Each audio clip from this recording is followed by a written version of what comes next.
Bom dia, são 8 horas e 15 minutos, segunda-feira, 2 de março de 2015. Essa é a TV Senado, eu sou André Ricardo e você assiste agora ao Senado em Dia. Propostas sobre a reforma política dominam a pauta do plenário esta semana. Ao longo da semana você acompanha no Senado em Dia uma série de matérias com as principais propostas da reforma política prontas para serem votadas pelo plenário do Senado. O marco regulatório da biodiversidade e o voto distrital para vereadores são temas em debate nas comissões. 2 CPIs esperam indicação de integrantes para começar a funcionar. E na entrevista desta segunda-feira, um projeto de lei que pode trazer soluções para a crise de abastecimento de água.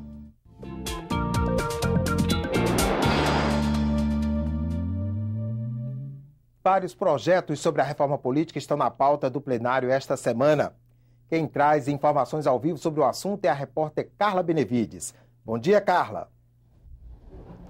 Bom dia, André. Entre as propostas que devem ser votadas está a que prevê a desincompatibilização de candidatos à reeleição que ocupam cargos no Executivo, como o presidente da República, por exemplo, e o projeto que institui financiamento público exclusivo para as campanhas eleitorais. Tem também a proposta de emenda à Constituição, que vai permitir coligações partidárias apenas para as eleições majoritárias. Essas coligações ficariam proibidas para a disputa de cargos de deputado federal, estadual e distrital e de vereador. Há também várias propostas, como a que trata do voto facultativo, a que aumenta o percentual de vagas para as mulheres nas eleições proporcionais e a que muda a data da posse do presidente da República e de governadores de estado. Ainda não há consenso para a votação de várias dessas propostas, mas o presidente do Senado, o senador Renan Calheiros, disse que mesmo assim vai colocá-las em votação e que a decisão será no voto. Renan também vai pedir ao presidente da Câmara, deputado Eduardo Cunha, que os projetos da reforma política possam tramitar com mais rapidez na Câmara. Ele lembrou que há mais de 10 anos o Senado aprovou uma ampla reforma política e que essa reforma parou quando chegou na Câmara dos Deputados. André. Obrigado, Carla. O voto distrital abre a série sobre a reforma política que a TV Senado apresenta esta semana. 2 projetos de lei que estão sob análise da Comissão de Constituição e Justiça propõem que os vereadores sejam eleitos dessa maneira.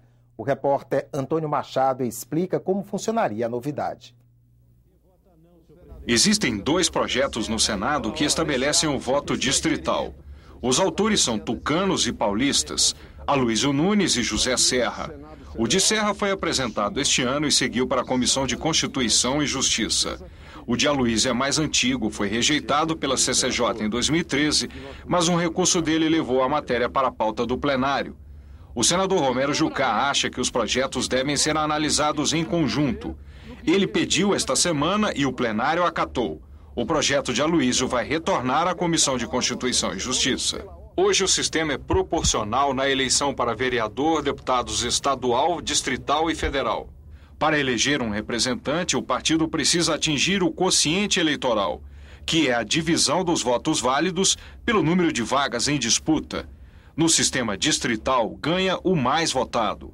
Os senadores propõem esse sistema na eleição para vereador nos municípios com mais de 200 mil habitantes. As cidades vão ter distritos eleitorais em número igual ao número de vagas em disputa. Exemplo, São Paulo teria 55 distritos, já que a Câmara Municipal tem 55 vereadores. Cada partido só poderia lançar um candidato em cada distrito. Na defesa do voto distrital, os autores afirmam que as campanhas ficariam mais baratas, já que os candidatos só precisariam conquistar os eleitores do seu distrito. Outra vantagem de reduzir o gasto de campanha seria diminuir a corrupção. O projeto de Serra deixa claro, por exemplo, que não haverá propaganda gratuita dos candidatos no voto distrital. Se o voto fosse distrital, digamos nas cidades maiores, acima de 200 mil eleitores, cairia o custo no Brasil agregadamente em 5 bilhões. Seria 5 bilhões a menos de gastos em campanha. Eu não acredito no voto distrital. Eu acho que, de certa forma, é um amesquinhamento da representação política. É um modelo que eu poderia comparar, sob pena de receber algumas críticas posteriormente, ao modelo eleitoral de Cuba. Tanto Serra quanto Aloysio querem estender o voto distrital aos demais cargos do Legislativo, com exceção do de senador. Escolher os municípios maiores para testar o sistema. Começar pelos vereadores também é mais fácil, porque basta um projeto de lei para fazer a mudança. No caso de deputado estadual, distrital ou federal, é necessária uma proposta de emenda à Constituição, que requer mais votos para ser aprovada. Veja agora os destaques das comissões do Senado para esta semana. Vamos conversar ao vivo com o repórter da Rádio Senado, Roberto Fragoso, que fala conosco direto da redação da rádio. Bom dia, Roberto. Bom dia, André Ricardo. Depois de 2 semanas de negociações, as lideranças do Senado chegaram a um acordo sobre a distribuição do comando das comissões. Com isso, os colegiados começam a funcionar e já têm tarefas programadas para as próximas semanas. Uma das primeiras será votar o marco regulatório da biodiversidade. A proposta pretende facilitar o acesso aos conhecimentos tradicionais, indígenas e científicos já acumulados e também permitir a criação de novos produtos, principalmente medicamentos e cosméticos. O projeto vai ser avaliado ao mesmo tempo em 4 comissões: a de Constituição e Justiça, a de Assuntos Econômicos, a de Meio Ambiente e a de Ciência e Tecnologia, e isso em regime de urgência. Isso quer dizer que os senadores vão ter 45 dias para votar esse projeto. Depois desse prazo, a proposta passa a trancar a pauta de votações. A CCJ deve analisar ainda uma série de propostas de emenda à Constituição. Somente em fevereiro foram apresentadas 14 sugestões que tratam de temas como o fim do voto obrigatório, o fim da reeleição para cargos do Executivo e a isenção de impostos sobre os remédios. As comissões vão eleger os presidentes já a partir de amanhã. Já a definição sobre a presidência da Comissão de Direitos Humanos, que vai ser presidida por Paulo Paim, do PT, da de Relações Exteriores, que será presidida por Aloysio Nunes Ferreira, do PSDB, Educação pelo senador Romário, do PSB, Meio Ambiente por Otto Alencar, que é do PSD, a de Ciência e Tecnologia, que vai ser presidida por Cristóvão Buarque, do PDT, Desenvolvimento Regional por Davi Alcolumbre, do Democratas, e de Agricultura, que vai ser presidida pela senadora Ana Amélia, que é do PP. Faltam 5 comissões definirem o seu comando. A CCJ, aqui o PMDB tem direito, pode ser comandada por Edson Lobão ou José Maranhão. O PMDB tem ainda a presidência das comissões de Infraestrutura e de Assuntos Sociais. O PT, além da Comissão de Direitos Humanos, vai liderar a Comissão de Assuntos Econômicos, que está entre Delcídio do Amaral e Gleice Hoffmann. E a Comissão Senado do Futuro será comandada pelo PTB, que ainda não anunciou quem vai presidir o colegiado. Com você, André. Obrigado, Roberto. Terminou na última sexta-feira o prazo para que os novos congressistas indicassem emendas ao projeto da lei orçamentária deste ano. São 2,659 bilhões de reais em novas despesas. Foram apresentadas 1.918 indicações. Cada um dos parlamentares empossados neste ano pôde sugerir gastos de até 10 milhões de reais no orçamento, sendo metade desse valor obrigatoriamente para a área da saúde. O relator-geral, senador Romero Jucá, informou que está trabalhando para que o texto esteja pronto para ser votado na próxima sessão conjunta do Congresso, marcada para quarta-feira, dia 4. Mas antes, deputados e senadores precisam analisar o projeto que muda a forma de apreciação de vetos presidenciais, além de 10 vetos que já trancam a pauta. Essas novas indicações serão consideradas emendas de relator e não emendas individuais. Enquanto a lei orçamentária não for aprovada, o governo continua autorizado a gastar por mês apenas uma fração de 1/18 das despesas previstas no projeto. Chegou ao Congresso mais uma medida provisória do ajuste fiscal do governo. A MP 669 revisa a desoneração da folha de pagamento adotada desde 2011 para reduzir gastos das empresas e estimular a economia. No ano passado, o governo deixou de arrecadar mais de 20 bilhões de reais com as desonerações. Continua valendo a desoneração que permitiu que 56 setores produtivos pagassem a contribuição à Previdência Social com base na receita bruta e não sobre a folha de pagamentos. O que muda são as alíquotas cobradas. A partir de junho, as empresas que recolhiam 2% do faturamento passarão a pagar 4,5%. As que recolhiam 1% agora terão que contribuir com 2,5%. A mudança garante maior arrecadação para o governo e faz parte do esforço de alcançar a meta do superávit para 2015 de 1,2% do PIB. A medida provisória traz outra novidade. Uma vez por ano, as empresas poderão optar entre o pagamento sobre a folha de salários ou a receita bruta. Hoje, os setores beneficiados com a desoneração são obrigados a recolher a contribuição patronal com base na receita. A MP 669 deve ser lida na próxima sessão plenária do Senado. Ela tem que ser analisada por uma comissão mista formada por deputados e senadores. Depois, precisa ser aprovada na Câmara e no Senado para virar lei. Para não perder a validade, a MP precisa ser votada em até 120 dias. Além da MP 669, outras 10 medidas provisórias tramitam no Congresso. 7 delas aguardam que seja instalada a comissão, entre elas mais 2 MPs do ajuste fiscal do governo, a 664 e a 665, que alteram as regras para alguns benefícios trabalhistas e previdenciários. E o Senado aprovou a criação de uma nova comissão parlamentar de inquérito. De iniciativa do senador Randolfo Rodrigues, a CPI vai investigar as contas de brasileiros no HSBC da Suíça. O banco é alvo de inquéritos em vários países sob suspeita de facilitar a evasão fiscal. Se trata do maior escândalo de evasão fiscal do mundo, envolvendo correntistas e movimentações financeiras de todo o planeta, mas em especial de brasileiros. O Brasil é o 4º em número de correntistas na agência do HSBC na Suíça e o 9º em movimentação financeira. Fica à frente de países como França, como a Inglaterra, fica à frente dos sheiks da Arábia Saudita e de paraísos fiscais como Liechtenstein. Então, é necessário saber de quem são as contas desses correntistas brasileiros, quais são regulares e quais não declararam a Receita Federal. Outra CPI foi proposta pelo senador Magno Malta. Ele recolheu assinaturas para que a casa investigue os crimes da chamada máfia das próteses. A imprensa denunciou um esquema entre médicos do SUS e empresas para receitar próteses sem necessidade e a preços superfaturados. É uma verdadeira máfia que foi montada, explorando a boa vontade do nosso povo, que é convocado, às vezes convocado, é levado a uma mesa de operação, dizendo que vai acontecer uma coisa, acontece outra, e às vezes é imputada uma perna para que alguém ganhe por trás disso na indústria de prótese, órteses, enfim, nessa linha. A CPI foi uma bela iniciativa do senador Magno e que se aprofunde esse debate e que a gente coloque na cadeia essas pessoas que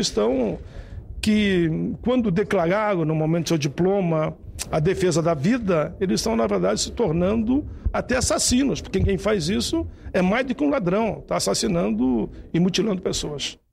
As propostas de criação das CPIs já foram lidas em plenário. Agora, os partidos políticos têm que indicar os integrantes das 2 comissões parlamentares de inquérito para que elas possam ser instaladas. Um projeto apresentado este ano no Senado pode trazer soluções para a crise no abastecimento de água do país. Este é o tema da nossa entrevista desta segunda-feira.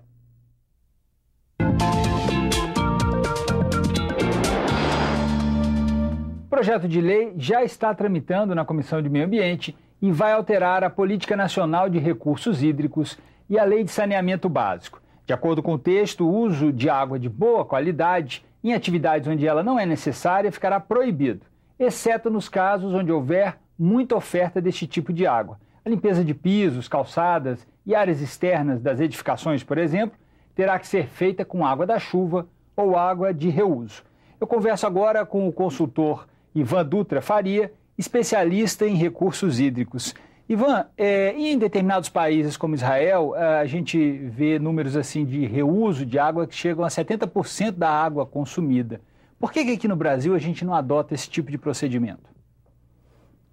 César, a questão é de fundo, é o seguinte, é que a gente não está acostumado com a escassez.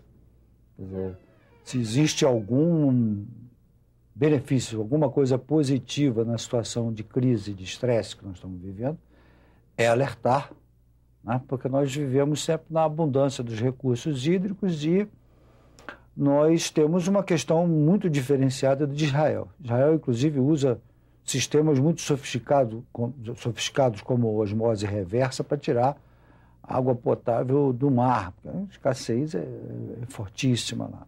E é um país de altíssimo nível tecnológico. Nós aqui temos esses 2 problemas. Temos a abundância, que é uma abundância enganosa, porque nós não temos capacidade proporcional de reservação. né? Então, nós temos alguns lugares em que você tem uma abundância de água bastante significativa e estão com problema de água, problema de abastecimento, que é visivelmente uma questão da dificuldade de reservação. Então, são duas pontas que se deve atacar. E a gente tem uma particularidade também no caso brasileiro, onde esses reservatórios estão associados à geração de energia na maioria dos casos, né? Quer dizer, água e energia aqui são, digamos, muito associados, diferentemente de outros países que adotam outras fontes, né? Então, quer dizer, falta de água muitas vezes vai estar relacionada também com falta de energia.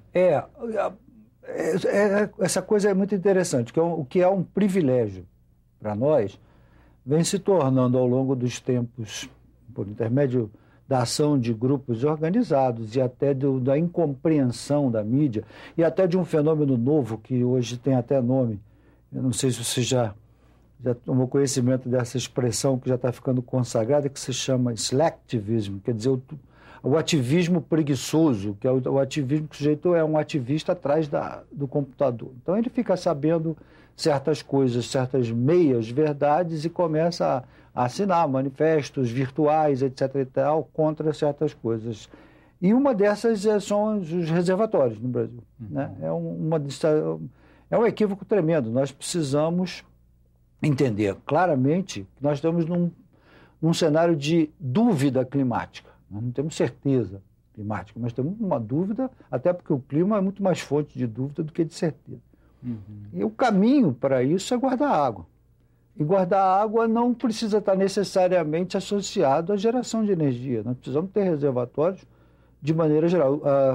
Dando uma entrevista aqui sobre o assunto correlato, sobre a questão da escassez de energia, para o seu colega Armando Hollenberg, eu citei o caso de Jundiaí, que é um município que atravessou esse período sem problema de água, porque tinha reservatórios interligados e o gerenciamento disso é bem feito. Então, nós temos, como eu disse ainda há pouco, duas pontas. Nós precisamos atacar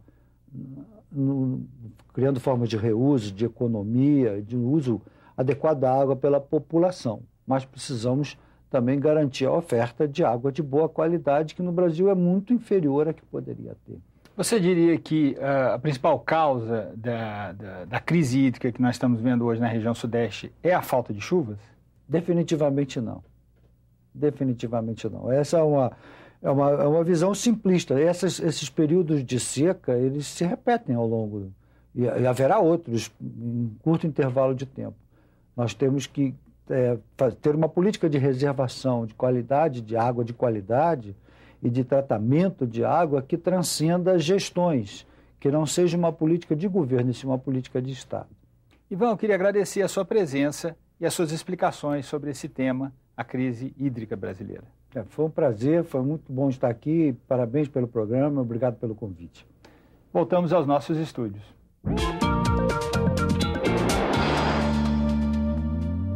Ficamos por aqui. No decorrer do dia, você acompanha outras informações nos boletins do Senado Agora. Enquanto isso, continue assistindo a nossa programação.